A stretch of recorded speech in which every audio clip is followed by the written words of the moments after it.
நம் சனாதன தர்மத்தின் மறைந்திருக்கும் அரிய தகவல்கள் நம் வீடியோக்களில். இந்த பிரபஞ்சத்தில் ஒவ்வொரு மனிதனுடைய வாழ்க்கையையும் அமைதியாக இயக்கிக் கொண்டிருப்பது நவக்கிரகங்கள் என்று இந்து சாஸ்திரங்கள் சொல்கின்றன. நவக்கிரகங்கள் ஒவ்வொன்றும் வெறும் கிரகங்கள் மட்டுமல்ல, அவை தனித்தனி அண்ட சக்திகள்.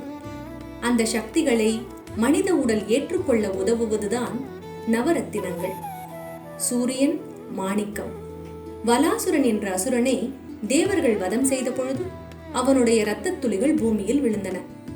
நவக்கிரகங்களின் தலைவனான சூரியனின் தீவிரமான சிவப்பு கதிர்வீச்சுகளையும் வெப்பத்தையும் ஒளியையும் அந்த இரத்த துளிகள் காந்தம் போல் தன்பால் ஈர்த்து உறைந்ததால் தான் மாணிக்கம் உருவானது என்று புராணங்கள் கூறுகின்றன. சூரியனின் தீவிரமான வெப்பமும் ஒளியும் இந்த கல்லில் அடங்கியுள்ளது. இதை அணிவதால் மனதில் இருக்கும் தேவையற்ற பயங்கள் நீங்கி துணிச்சலும் அசைக்க முடியாத மன உறுதியும் உண்டாகும். சந்திரன், முத்து. பார்க்கடலை கடைந்த பொழுது வெளிப்பட்ட அமிர்தத்தின் துளிகளே கடலில் விழுந்து முத்தாக மாறின என்பது ஒரு ரகசியம்.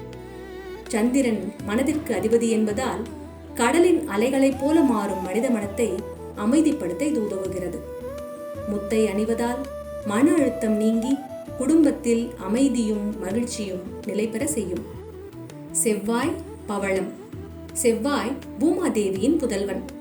வராக அவதாரத்தில் மகாவிஷ்ணு பூமாதேவியை மீட்ட பொழுது கடலில் விழுந்த அவர்களின் தெய்வீக பவளம் பூமாதேவியின் ஆற்றலால் சிவந்த குழந்தையாக மாறி உதித்தவரே பூமாதேவியின் புதல்வனான செவ்வாய் பகவான் ஆவார். நிலம் மற்றும் சொத்து சேர்க்கைக்கு செவ்வாயின் அருள் அவசியம். பவளத்தின் ஆற்றல் உடலில் இரத்த ஓட்டத்தை சீராக்கி சுறுசுறுப்பை தந்து உழைப்பின் மூலம் பொருளாதார முன்னேற்றம் அடைய உதவும். புதன், மரகதம். சந்திர பகவானுக்கும் தேவகுரு பிரகஸ்பதியின் மனைவியான தாராவிற்கும் பிறந்தவரே புதன் பகவான்.